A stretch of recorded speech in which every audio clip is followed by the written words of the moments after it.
अस्सलामुअलैकुम दोस्तों। उम्मीद है आप लोग खैरियत से होंगे। मैं हूं आमिर हक और आप सुन रहे हैं हमेशा की तरह आपका अपना मीठा मीठा तीखा तीखा आवाज़ हक। दोस्तों आज जुम्मा है और जुम्मे को फिर हमारा जुम्मे का वादा होता है। उस वादे को पूरा करने के लिए हम आपकी खिदमत में हाजिर हैं। दोस्तों ये प्रोग्राम इस वक्त ट्विटर पर, यूट्यूब आवाज़ हक लाइव पर और इसी तरीके से आवाज़ हक अनसेंसर्ड पर आप लाइव सुन पा रहे हैं।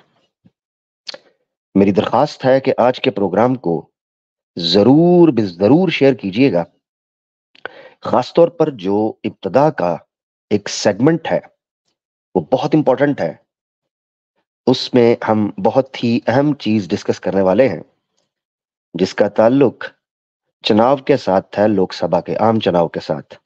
2024 इलेक्शंस जो हुए हैं, जनरल इलेक्शंस लोकसभा के, उस पर हम स्पेसिफिकली एक दो चीजों पर बात करने वाले हैं।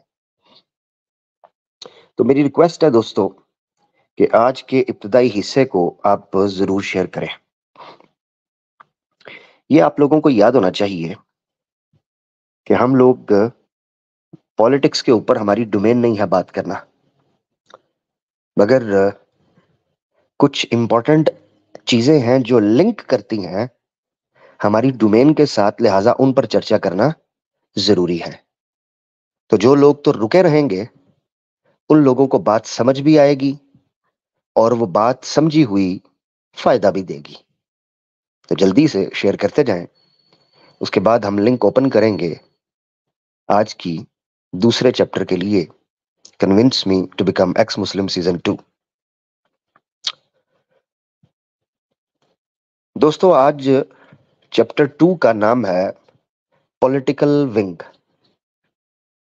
ऑब्वियसली मौके और दस्तूर की मुनासबत से आज हम बात करेंगे। पिछला एपिसोड जो था चैप्टर 1, वो था डिबेट मत करना। उसमें हमने एक्सप्लेन किया कि ये लोग क्यों डिबेट नहीं कर रहे, मैदान में निकलकर डिबेट क्यों करना छोड़ दी। स्टार्ट के अंदर तो हमें बड़े बड़े चैलेंजेस सुनने को मिलते थे। ट्रैफिक थी, कभी ये आ रहे हैं, कभी जनाब मेन स्ट्रीम मीडिया के अंदर जनाब शोर शराबा हो रहा है। तो क्या हुआ, ये नहीं आ रहे। तो पिछली एपिसोड लोग जरूर देखें, चैप्टर 1 डिबेट मत करना। उसमें जहां हमने चैलेंज दिया है नेशनल टीवी पर लाइव डिबेट का, एक्स मुस्लिम्स को स्पेसिफिकली 2 नाम लिए हैं। और दूसरी चीज ये एक्सप्लेन की आपके सामने कि क्या ये कोई कोइंसिडेंस है, क्या ये एक रैंडम पैटर्न है कि ये लोग डिबेट नहीं कर रहे, बल्कि इसके पीछे पूरी एक स्क्रिप्ट और प्लानिंग है कि आपने डिबेट क्यों नहीं करनी, क्योंकि डिबेट करना इनको नुकसान दे रहा है। खैर, उस पर उसको एक्सप्लेन किया है। आज का चैप्टर जो है वो है पॉलिटिकल विंग का। क्यों? उसके पीछे एक रीजन है और आज हम उसको एक्सप्लेन करेंगे। क्या करें, असल में आप लोग हमारे पुराने प्रोग्राम सुनते नहीं गौर से, हमारी कुछ चीजें समझते नहीं, इसलिए आपको याद करवाना पड़ता है, इसलिए आपको लेकर जाना पड़ता है। तो चले आपको इतिहास के चंद सेकंड्स में लेकर चलते हैं, बैक टू द फ्यूचर। जी जनाब, बैक टू द फ्यूचर। आवाज़े हक लाइव पर 1 साल से ज्यादा, 1.25 साल पहले एक स्ट्रीम की गई थी। कमाल हो गया। ओहो, आवाज़े हक लाइव को तो किया था बैन। ये तो फिर सुनना पड़ रहा है। आहा हा, क्या कहने क्या कहने। कमाल हो गया। So back to the future, आपकी स्क्रीन पर ये प्रोग्राम एग्जैक्टली हुआ है अच्छा, यहां पर ना मैंने 21 मार्च 2023, ये देखें जरा, 21 मार्च 2023 को ये प्रोग्राम हुआ है आवाज़े हक लाइव पे। इस पे मैंने कुछ प्रोग्राम्स पिन करके लिस्ट दिया है सीक्वेंस को अंडरस्टैंड करने के लिए कि क्यों हम इसको आज के चैप्टर को पॉलिटिकल विंग कह रहे हैं। ठीक है, तो गौर करना है। Political split in ex Muslim movement है। एडम सीकर मुसलमान नहीं था कभी भी बाय बर्थ, इसको एक्सप्लेन किया है। एक्स मुस्लिम मूवमेंट का डिक्लाइन, एक्स मुस्लिम मूवमेंट की भड़वागिरी, कलयुग का कृष्णा, हिंदुओं की बुलबुल और एक्स मुस्लिम मूवमेंट का चुलबुल, और छठा प्रोग्राम है civil war in ex Muslim movement. ये 6 प्रोग्राम इसके अंदर पिन किए हैं, जबकि इसके बाद भी 6 और प्रोग्राम हो चुके हुए हैं। ठीक है, अब आप सोच रहे होंगे मैं इस प्रोग्राम पर क्यों लेके गया हूं 21 मार्च 2023, क्यों इस प्रोग्राम पर मैं आपको लेके गया हूं। ठीक है, आ जाए आपको दिखा देते हैं। अच्छा, मैंने लाइक भी किया हुआ है यार, ये आप किया करें ना। ये देखें, एक तो लाइक और ये बटन इन्होंने किसी काम का दिया हुआ है।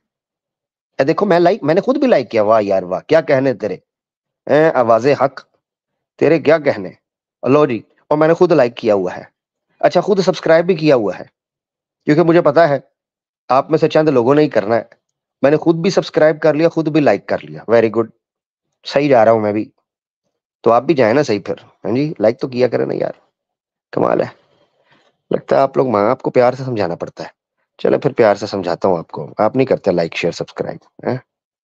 चलो फिर सुनो। आपका भी please guys like and share करना ना भूलें। शुक्रिया हमें ज्वाइन करने के लिए। जाने मन शेयरिंग तो करो ना जाने मन, प्लीज करो ना।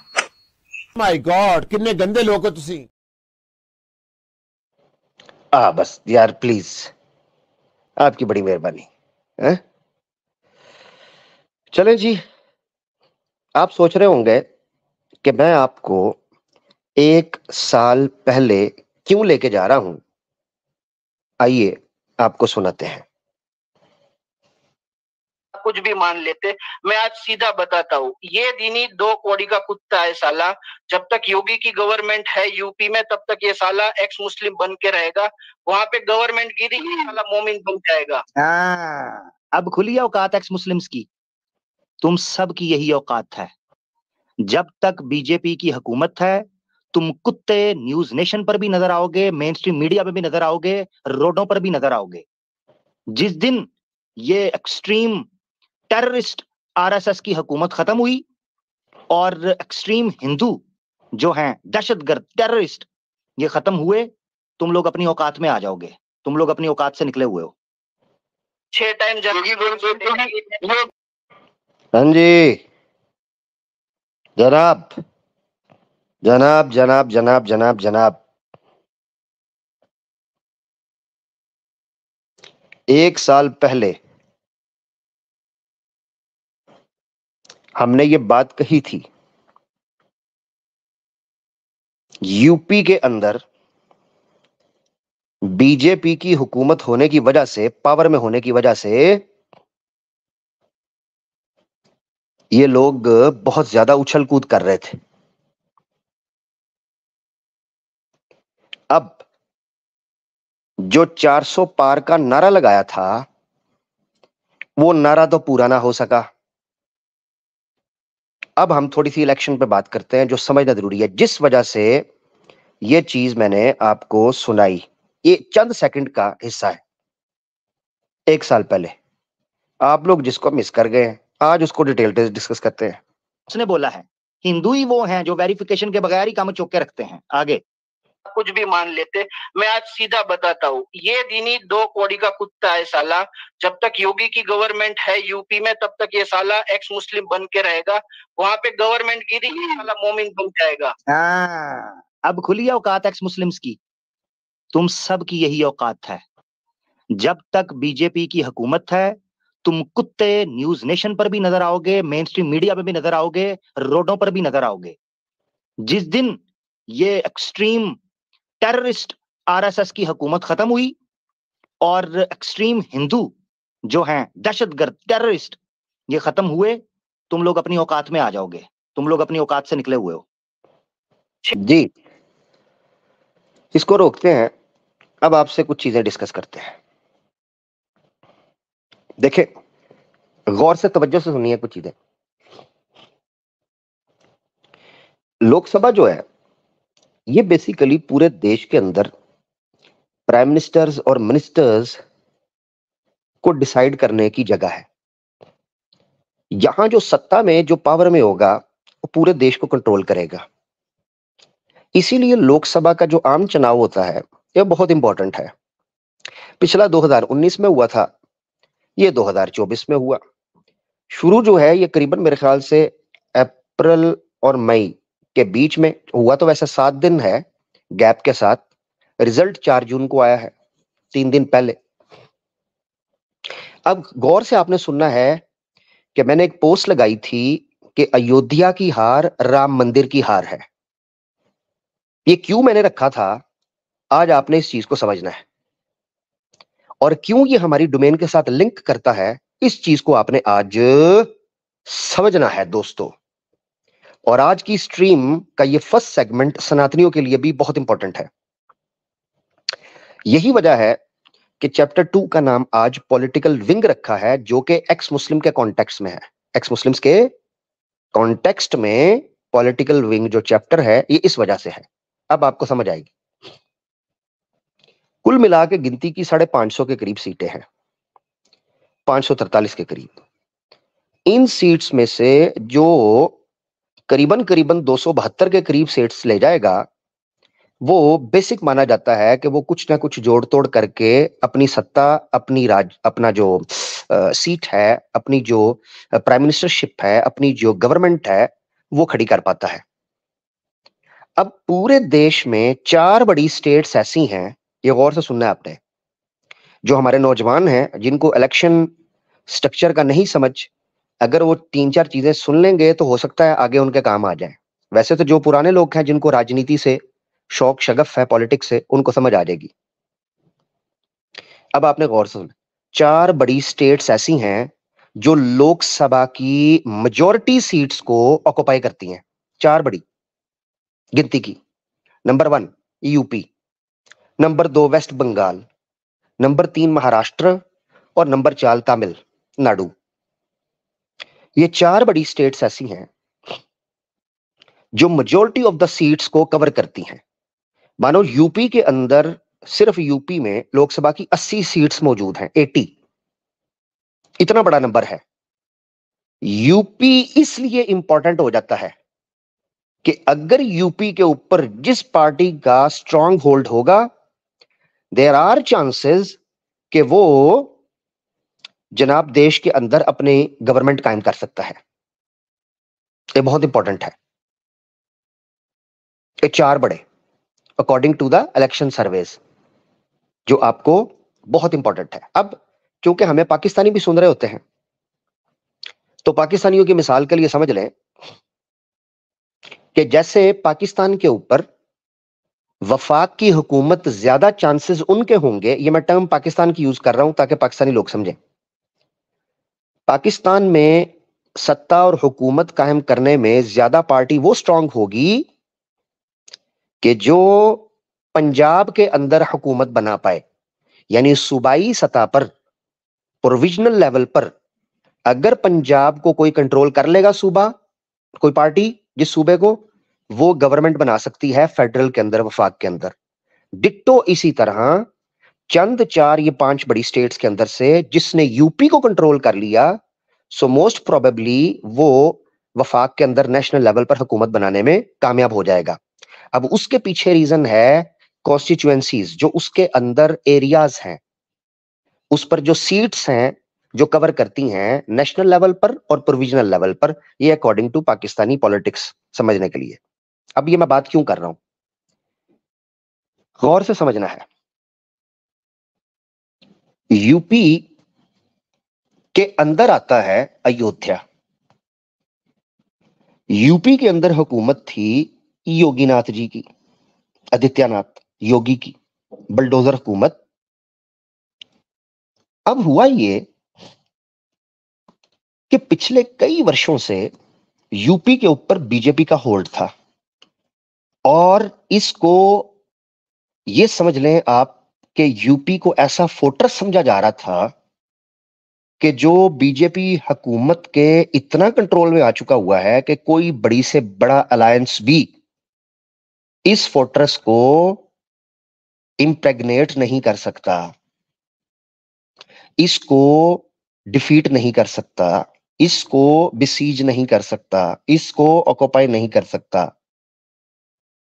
ये जो चीज टूटी है, ये जो एक कॉन्सेप्ट टूटा है, ये बहुत बड़ी जीत है डेमोक्रेसी के हवाले से। सो इंपॉर्टेंट पॉइंट ये समझना है कि 2024 के इलेक्शंस बेसिकली गवर्नमेंट के नहीं, ऑपोजिशन के इलेक्शंस हैं। तो पिछले 2019 से लेके 2024 तक इलेक्शन की जो सूरत, यानी डेमोक्रेसी की जो सूरत हाल बनी थी देश के अंदर, उसमें लग नहीं रहा था कि ऑपोजिशन कहीं भी अपना रोल प्ले कर पा रही है। ये पॉइंट ही नहीं था। तो 2024 के जो इलेक्शंस हुए हैं, गो के बीजेपी अपनी हुकूमत बनाने में कामयाब हो गई है अलायंस के साथ। बाय द वे, इनका नेशनल डेमोक्रेटिक अलायंस था, एनडीए बीजेपी का, और कांग्रेस जो है उनका समाजवादी और दूसरी तीसरी पार्टीज के साथ करीबन काफी ज्यादा पार्टीज थी। इनका इंडिया के नाम से, इंडियन डेवलपमेंटल इंक्लूसिव अलायंस, इस तरह करके कुछ था इनका, इंडिया।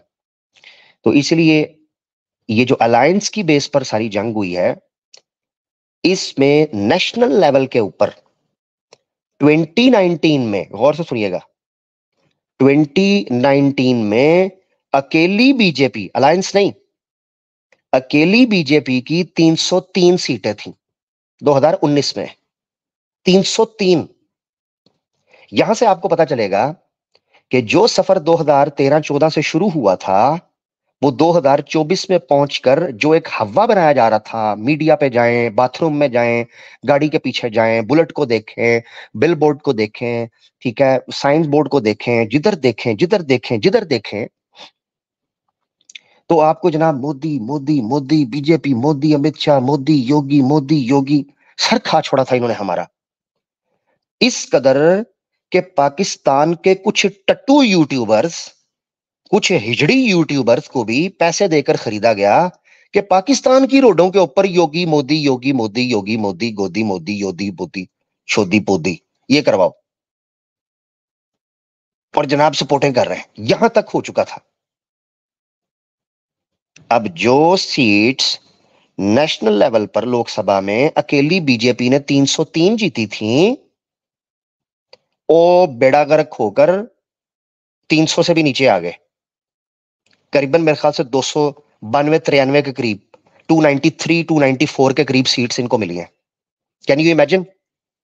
इसका मतलब यह है कि जो पावर अब 303 में से 293 निकाले हैं, कितनी है? 240 है। हाँ चले, थैंक यू, 240 कंफर्म हुई है, क्योंकि यार मेरी असल में मैं थोड़ा सा, हाँ 240 हो गई है, ठीक हो गया, कंफर्म 240 है। इसका मतलब है सिंपल मेजोरिटी भी नहीं ले सके हैं, 240 हो गया यार, कमाल हो गया, बेड़ा ही कर हो गया। यानी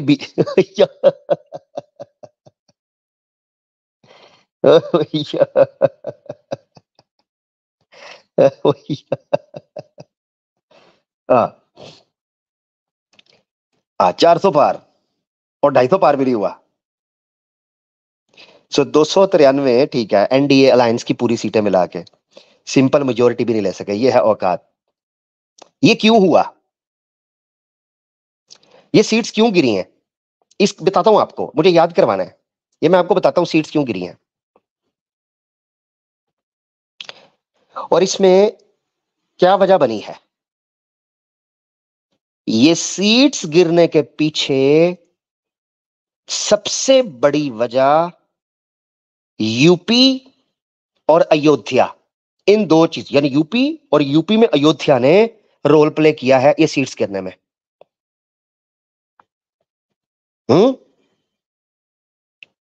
अब मैं आपको समझाता हूं कैसे, गौर करना।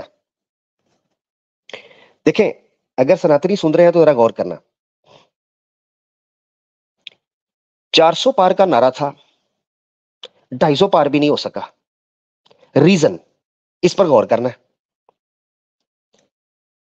एक बंदा था अयोध्या के अंदर, उस बंदे का नाम था विनय कटियार। विनय कटियार जो है ये बेसिकली दलित समाज से था, ओबीसी से, निचली जाति से। इस बंदे को बजरंग दल का फाउंडिंग फादर और प्रेसिडेंट माना जाता है। ये स्टोरी समझनी है आपने, ताकि आपको समझ आए यूपी में हुआ क्या है। क्योंकि अगर यूपी का वोट बैंक, यूपी की सीट्स नीचे गिरी हैं, तो कुछ ना कुछ वजह तो रही होगी, कोई ना कोई रीजन तो रही होगी, है? तो उसको लेके आते हैं, हम समझाते हैं आपको। विनय कटियार एक पॉलिटिशियन जो कि हिंदुत्व का माउथ पीस था यूपी के अंदर, स्पेसिफिकली अयोध्या के अंदर। ये बंदा बजरंग दल का फाउंडिंग प्रेसिडेंट था, फाउंडिंग फादर था। इसका ताल्लुक था ओबीसी के साथ। इंतहाई कट्टर आदमी, हिंदू मुस्लिम कराने में, पॉलिटिक्स के अंदर, समाज के अंदर। विनय कटियार बजरंग दल का फाउंडिंग फादर है, तो आप समझ सकते हैं कैसा आदमी होगा। अब हुआ क्या, अयोध्या में 1980 से लेकर 1991 तक, यानी ये तकरीबन 10 से 15 साल पिछले, यानी लेट 1970s से 1980s और फिर 1991 से पहले पहले जो समाजवादी पार्टी है, इस पार्टी का कैंडिडेट सामने आता होता था। मगर 1991 के बाद यकायक अयोध्या के अंदर टेबल पलट जाते हैं, और जो बंदा सामने आता है उस बंदे का नाम होता है विनय कटियार। ये जो विनय है ये बीजेपी के कैंडिडेट के तौर पर सामने आता है। अब था ये बंदा माइनॉर, यानी उसमें ओबीसी में से, ठीक है, ओबीसी में से निचली जाति का आदमी था इनके बकौल। तो इसकी सिंपथी और इंपॉर्टेंस लोगों के अंदर उठी कि बीजेपी ने एक पिछड़ी हुई जाति वालों को आगे लेकर आए हैं। कमाल बात यह है कि 1991 या 1990s ये वही समय है जिस वक्त बाबरी मस्जिद को तोड़ने का प्लान किया गया। सो अयोध्या में विनय कटियार बहुत इंपॉर्टेंट रोल प्ले कर रहा था, बहुत इंपॉर्टेंट, क्योंकि यही वो टाइम है जिस वक्त बाबरी मस्जिद गिर रही है और ताले लग रहे हैं और केस चल रहा है। अब हुआ क्या, इस बंदे को टिकट भी दी गई, इलेक्शन भी लड़ाया गया, मगर जैसे ही गोल अचीव हो गया, उधर गुजरात के अंदर मोदी सीएम बनता है और इधर बीजेपी इस बंदे को निकालकर लल्ला लल्लू सिंह जी को कैंडिडेट के तौर पर अपॉइंट करती है, जो कि ऊंची जाति का है, और विनय कटियार को साइडलाइन कर दिया जाता है। यह है हिस्ट्री अयोध्या के अंदर। अब अयोध्या के अंडर कुछ एरियाज आते हैं, सिर्फ अयोध्या सीधा सीधा राम मंदिर, अयोध्या के अंदर जो राम मंदिर का एरिया है वो उसका नाम है फैजाबाद। फैजाबाद, उस एरिया की जो सीट थी वो विनय कटियार के पास आती थी, जिसमें राम मंदिर आता है। अब ये सीट चली गई लल्ला सिंह के पास। जब इस बंदे के पास गई है तो ये उचली जाति का था, तो अयोध्या के इर्द गिर्द जितने लोग थे वो सारे के सारे इस चीज पर थोड़े से अग्रेसिव थे, थोड़े पिछड़े हुए थे, थोड़े जो है ना वो समझ लें कि दूर किए हुए थे। तो उनको लगा कि हमारी रिप्रेजेंटेशन नहीं हो रही। तो 2001 के बाद से 2002, 3, 4 के बाद से ये बीजेपी का कैंडिडेट नया सामने आ गया, विनय को हटा दिया गया था। अब अगला स्टेप आता है पॉलिटिक्स का, वो ये आता है कि यही वो नल्ला है जिस नल्ला सिंह ने, आपने एक जुमला सुना होगा इस इलेक्शन के अंदर, जो ओपोजिशन पार्टीज वो जुमले उठा रही थी, वो जुमला था कि अब की बार 400 पार और हम इंडियन कॉन्स्टिट्यूशन को बदल कर रख देंगे। ये जुमले सुने हैं आप में से किसी ने? सबने सुने होंगे। कॉन्स्टिट्यूशन को बदलने की बात चल रही है, अब की बार 400 पार, ये जुमले तो सुने होंगे। आपको पता है जुमलों को इनिशिएट करने वाला कौन था? इन जुमलों को सबसे पहले ये जुमले किसने कहे थे जिससे ऑपोजिशन को मौका मिला? है? किसी को याद है? बीजेपी तो उठा रही थी, किसने कहे थे सबसे पहले? ना ना ना ना, मोदी जी ने नहीं, लल्लू लल्लू, इस लल्लू सिंह ने अयोध्या के अंदर। जी थैंक यू।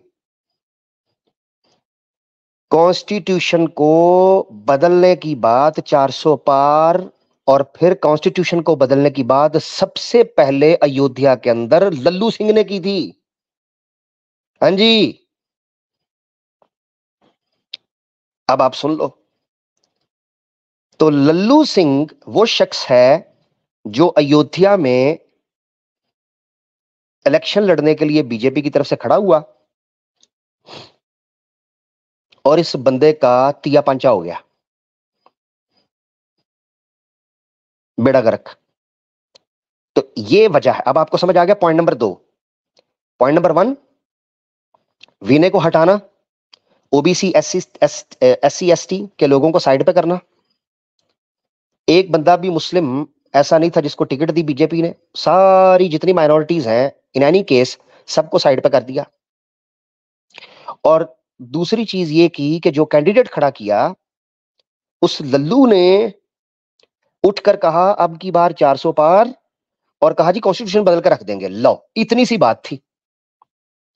ये जुमला बोलना था कि ऑपोजिशन ने इस जुमले को उठा लिया, पूरे देश में इसकी बात चर्चा होने लगी, इसकी निंदा, कड़ी निंदा और कड़ा खंडन किया गया कि कॉन्स्टिट्यूशन को बदलने की बात कर रहे हैं। अब इस बेस के ऊपर ओबीसी एससी एसटी को समझ आ गई कि हम जिनकी खातिर लड़ रहे थे, जिनकी खातिर हमने राम मंदिर खड़ा किया, वो लोग तो कॉन्स्टिट्यूशन बदलने की बात कर रहे हैं जिसमें से कोटा भी खत्म हो जाएगा, हमारा जो फैसिलिटीज है वो खत्म हो जाएंगी। लोग उठे।